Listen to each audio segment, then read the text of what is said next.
건설 시장에 위기가 있다고 해서 한국 경제 무너지냐? 그런 건 아니에요. 그리고 일각에서처럼 건설 시장 무너지니까 무조건 금리 낮춰가지고 무조건 부동산 펌핑해야 된다, 이런 생각도 되게 간주 점프를 한 생각이기 때문에 이것도 전 안 맞다 생각하는데요. 그래서 이런 PF 위기설을 한국 경제 폭망론으로 이어가는 거는 너무 과한 해석이고, 또 PF 위기로 인해 가지고 무조건 금리 낮춰야 된다는 것도 되게 부동산 중심론적 사고관에 너무 함몰되어 있는 그런 생각인 것 같거든요.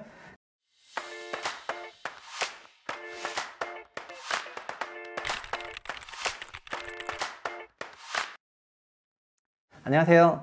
최상욱입니다. 최근에 그 4월 위기설이 다시 엄청 올라오고 있거든요. 사실 이미 4월인데 뭐 갑자기 4월 위기설이야 이렇게 생각하실 수도 있는데, 작년 9월에도 그랬습니다. 작년 9월에 9월 위기설 나왔었거든요. 그래서 4월 위기설이 이번에 좀 진짜인지 한번 좀 살펴보겠습니다. 4월 위기설이 뭔지 알아보려면 그 위기의 근간을 좀 살펴봐야 되는데, 최근의 쟁점에 대해서 조금 몇 개 짚어보겠습니다. 첫 번째는 PF 얘기인데요. 일단은 기본적으로 그 위기라는 거는 보통 현금 흐름 위기를 말하는 경우가 많거든요. 그래서 PF를 다시 한번 살짝 업데이트를 해보겠습니다. 작년 기준으로 전체 금융권 부동산 PF가 135조 원이라고 하고, 그래서 좀 늘었어요. 늘었는데 보시면은 금액이 20년 말, 21년 말, 22년 말, 23년 9월, 23년 말 이렇게 해서 살짝 늘었습니다.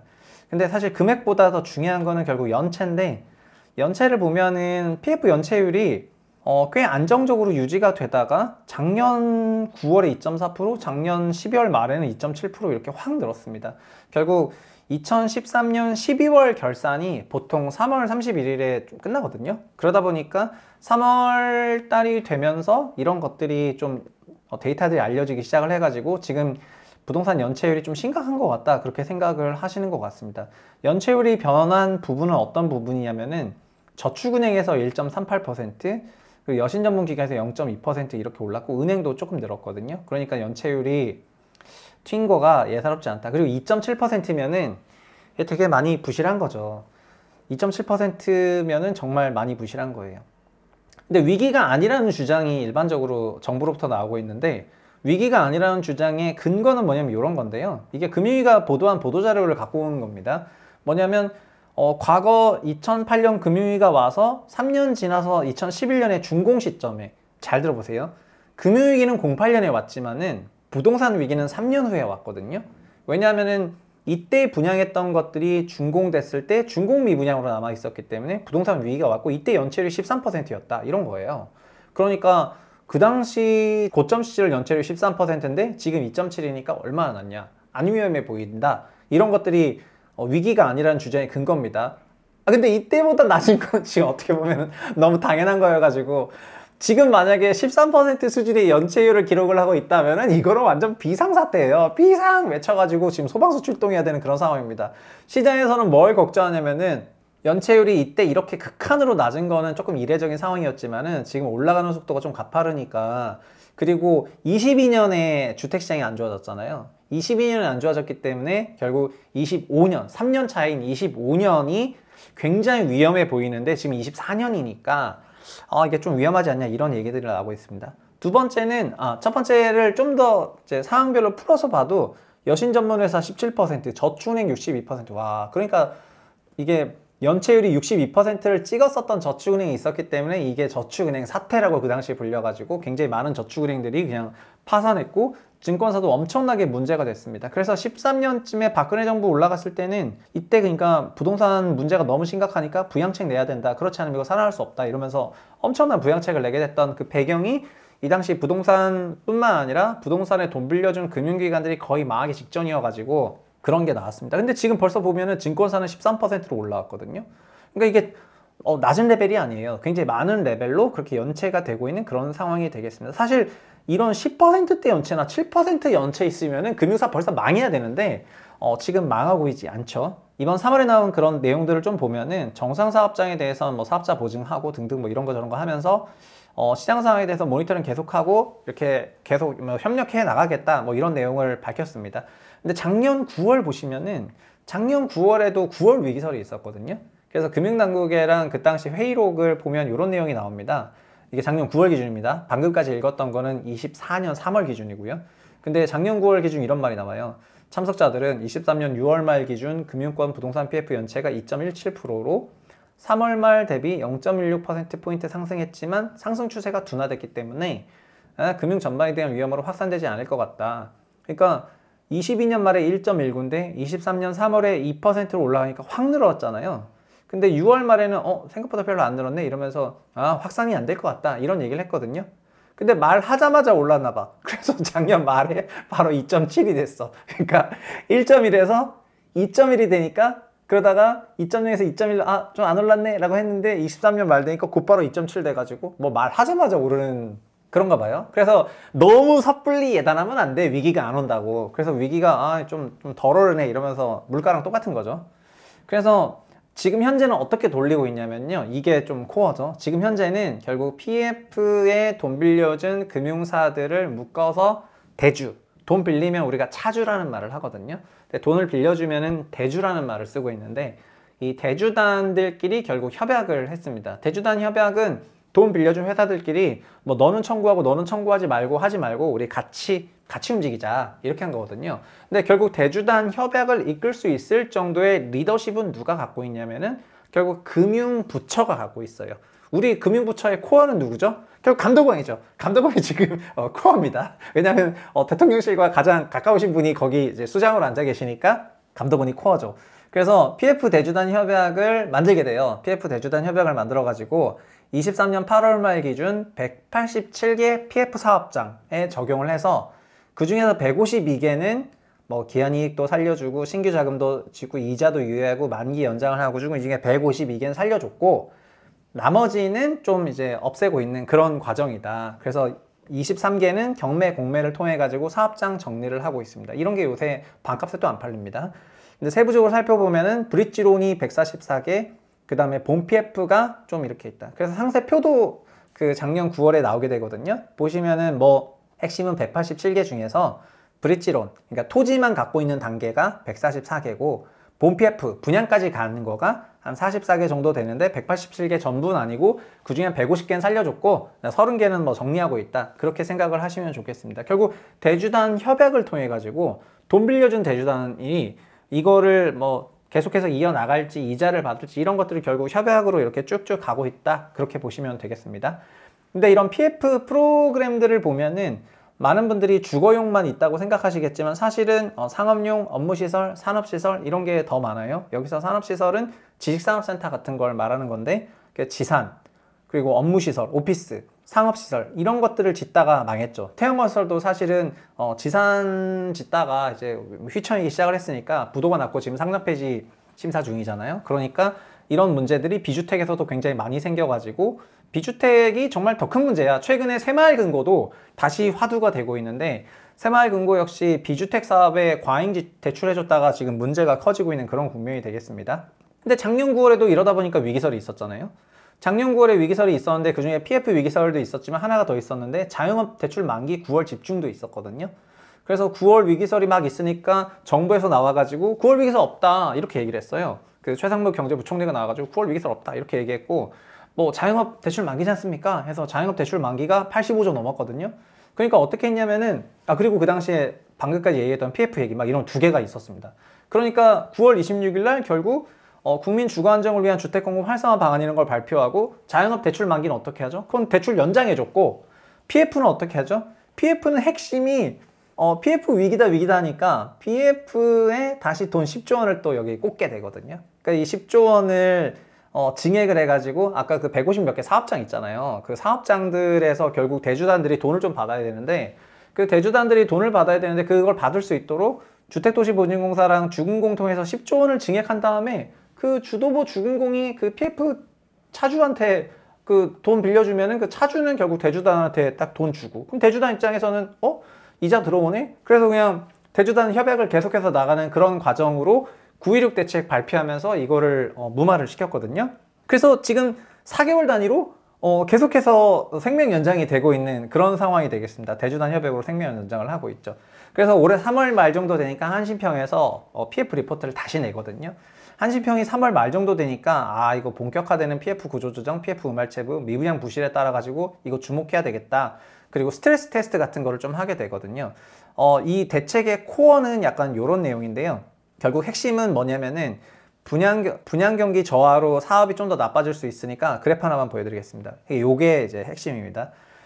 한신평이 좀 보고한데 자기네가 갖고 있는 등급 보유 한 20개 건설사의 PF가 한 30조 정도 됩니다. 참고로 우리나라 전체 PF는 140조 정도 되죠. 근데 한신평 기준 20개 등급 갖고 있는 건설사, 그러니까 양질의 건설사들의 PF 보증이 30조 정도 되는데, 거기서 보면은 PF 보증해 준 걸 봤더니 17조는 공사비를 받는 도급 사업이고 정비 사업은 9조 5천원. 여기서 공사비 받는 도급 사업이 문제죠. 여기서 미착공한 게 브릿지론, 착공한 거는 본 PF 되겠습니다.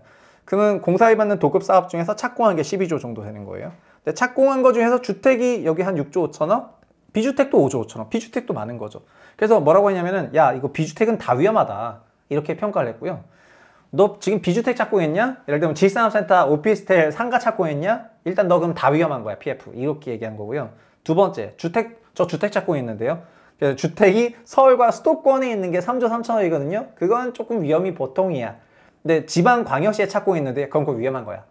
그러면 그 외의 지방 착공했는데요, 그것도 위험한 거야. 그래서 지금 비수도권 주택 착공은 일단 다 위험하다, 비주택 착공은 일단 싹 다 위험하다, 이렇게 얘기한 거고요. 미착공한 거 중에서, 그러니까 미착공한 거 중에서 착공한 5조 4천억 중에서도 착공은 결국 분양을 했으니까 분양률이 75% 넘어가면은 이거 좀 괜찮은데, 분양률이 75 이하 아니면 완전 이하, 이거는 위험한 거잖아요. 그래서 계산을 해보니까 전체 합산 PF 보증 약 30조를 샘플로 쭉 때려보니까 위험한 것만 얼마 나오는 거야. 이렇게 5.5조, 1.1조, 6.6조, 2조, 8.6조, 여기서 3조 천억, 11.6조, 여기 0.3조, 여기 또 3.3조 더하면은 16조 원 이상, 그러니까 절반 이상이 우리 등급 갖고 있는 건설사들의 리스크가 보통 이상이거나 여기서 한 12조 정도는 매우 높다, 이런 계산 나오는 거거든요. 이게 올해 3월 한신평 리포트 되겠습니다. 그러니까는 이거 보고서만 봐도 저 같은 사람만 해도 가슴이 막 구강구강 한단 말이에요. 와, 이거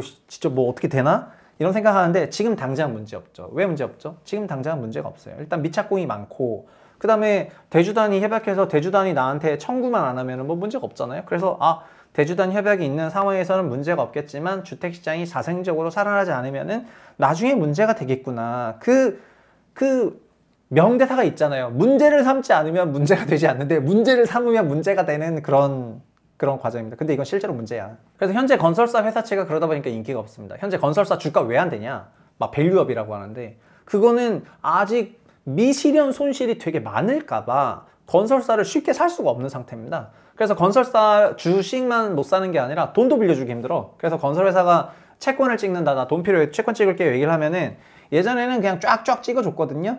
이게 그냥 이게 발행이고, 이게 그 만기 도래하는 거를 차원한 순발행인데, 요게 순발행액이죠. 막 쫙쫙 찍어줬어요. 지금은 안 찍어줘. 지금 왜 안 찍어주냐? 지금은 이래요. 너 돈 갚아라, 건설사야. 나 너한테 돈 빌려주고 있는데 네가 혹시 못 갚을까봐 내가 지금 너한테 돈 좀 청구해야 될 것 같다라고 이제 청구물 문제에 대해서 약간 예민하게 나오고 있는 거죠. 그리고 그러고 보면 미분양주택도 다시 늘었어요. 미분양주택이 작년 12월, 올해 1월 또 늘었고요. 그리고 물론 과거 전성기 시절의 미분양은 막 17만 호가 넘었기 때문에 현재 6만 호대 미분양 문제가 없다 생각하실 수가 있겠지만, 앞서 말씀드린 것처럼 중고급 미분양이 핵심 문제인데, 중고급 미분양은 결국 분양시장 악화된 22년 하반기 플러스 3년인 25년 하반기가 문제거든요. 그러니까 그때 정도 되면은, 그때까지 시장이 안 살아나면은 이거는 심각한 문제가 될 수 있죠. 그래서 그런 얘기를 하고 있습니다. 그래서 요약을 하면은 PF 위기 관리를 위해서 대주단 협약이 진행이 되고 있습니다. 이자 받거나 자금 지원해주거나 이런 것들을 돌리고 있어요. 근데 협약 과정 중에서 주택 경기가 정상화되어야 되는데, 이게 정상화되지 않는다면은 여기서부터 이런 질문이 되는 거죠. 대주단 협약 언제까지 할 겁니까? 그리고 4월에 또 한 번 더 갱신을 하니까 갑자기 멈추진 않겠죠? 선거 끝나고 갑자기 멈추진 않으실 거죠? 이런 질문들을 지금 하고 있는 거거든요. 두 번째는 금융회사랑 건설회사가 연체율이 올라가면서 여기에 충분한 손실을 반영을 해야 되는데, 이런 손실들을 너무 적게 쌓고 있다는 그런 지적들도 나오고 있습니다. 그래서 선거 결과와 무관하게 그냥 무한히 연장 가능할까? 근본적으로 이런 질문들을 던지고 있는 거예요. 그래서 이거 총선 전까지 그냥은 계속 연장을 해주시고, 총선 후에는 갑자기 대주단끼리 좀 타이트한 기준으로 적용해가지고 좀 달라져 버리면 우리 어떡하죠? 막 이런 생각을 하고 있는 거거든요. 그래서 현재의 위기설은 안타깝지만 순수한 주택 경기 그 자체의 위기설이 아니라 결국은 대주단끼리 협약해서 돌아가야 되는 그런 구도가 선거와 맞물려 가지고 위기설로 얹혀지다 보니까 그러니까 되게 정치적인 위기설이 되기도 하는 거예요. 그러니까 이런 경우에는 판단이 쉽지 않지만 판단이 쉽지 않으면 않을수록 일단 모르겠다, 좀 피해 있어야 되나? 이런 생각하면서 건설사한테 되게 압박하기 쉬운 그런 상황이 되겠습니다. 그래서 22년 수주한 프로젝트들의 25년 부실을 우려하는 데는 저뿐 아니라 많아요. 이것도 3월 28일에 있었던 그 KR 한기평에 했던 크레딧 세미나인데 내년부터 건설사들 대손상각비 올라간다 이렇게 얘기를 하고 있는 거거든요. 그러니까 올해 돈 버는 게 문제가 아니라는 거예요. 그러면은 내년에 실적 나빠질 건 어느 정도 다 예상을 하고 있는데 내년에 실적 나빠지는 그런 예상 속에서 뭐 이런 것들을 적게 과소비용 반영하거나 과소손실 반영한다? 그러면 문제가 되겠죠. 그러니까는 이런 것들이 이제 쌓이고 쌓이기 시작하면은 현금 흐름이 안 좋은 건설회사부터 순서대로 무너지기 시작하고 그리고 자연스럽게 그 금융회사도 이제 끝단부부터 메말라가기 시작을 하는 거거든요. 이런 거를 지금 걱정하고 있는 겁니다. 그리고 요즘에 또 하나 문제가 뭐냐면 환율이 튀고 있죠. 이것도 진짜 예사롭지 않은데 환율 사실 한 달만 보면은 별거 아닌데 장기적으로 보면은 우리가 2021년, 2022년에는 1,200원 미치였어요, 환율이. 현재는 1,300원 중반대까지 가고 있습니다. 근데 1,340원대를 그래도 지키고 있으니까 좀 괜찮았었는데 최근에 1,450원 넘었던 때가 있어요. 그랬더니 10원 차이로 되게 예민해졌는데 사실 그 10원이 작다면 작고 크다면 크지만은 사람들의 생각에는 1,340원이 어느 정도 안정적인 그 상한선이고 거기까지 가는구나 라고 생각했는데 단기간에 1,350원으로 튀어버리니까 우리 환율 왜 이러지? 이런 거고요. 여기서 시장에서는 야, 미국이 금리가 5.5%고 우리는 뭐 3.5%인데 미국으로 가지 이런 게 아니라 미국은 금리가 5.5인데 올해 3번 내릴 건데 조금만 바뀌어도 2번 내리고 그러니까 그리고 지금 테일러 준칙상 미국 금리는 6%가 넘어야 돼요. 그러니까 사실 미국은 되게 5.5% 금리도 미국의 성장률과 물가를 고려하면 완화적이야. 완화적이니까 그렇게 잘 나오죠. 근데 우리는 그렇지 않거든요. 그렇지 않다 보니까 환율이 더 더 올라갈 수가 있다 이런 식으로 생각을 하는 거고 사실 한국은 안타깝지만 금융시장에서는 중국이랑 좀 패키지로 연계가 돼요. 그래서 그 위안화 약세랑 같이 연계돼 가지고 요즘에 우리나라 환율 보면은 위안이랑 되게 비슷하게 간단 말이에요. 그거는 외국인들 눈으로 봤을 때는 대한민국이 뭐 경제가 미국이랑 닿아 있고 뭐 이런 게 아니라 역시 중국이랑 중국 경제랑 좀 같이 가나? 막 이런 생각을 좀 하는 거거든요.